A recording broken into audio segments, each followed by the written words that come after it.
এখন যেটা রান্না করব তার নাম কি কখনো শুনেছেন? তার নাম কিন্তু সুজির মোহনভোগ। তার কথা কেন, চলুন শুরু করা যাক। সুজিটা দিয়ে দেব, এবার ভালোভাবে ভেজে নেব। তো বন্ধুরা, সুজিটা ভালোভাবে ভেজে নিয়েছি, তো এবার আমি নামিয়ে নেব।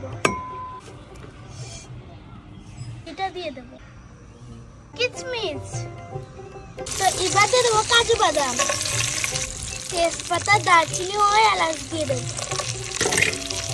ভালোভাবে তো এবার আমি ভেজে রাখা সুজিগুলো ঘির মধ্যে দিয়ে দেবো, দিয়ে তারপর একটু ভালোভাবে নেড়ে উপকরণগুলো দিয়ে দেবো।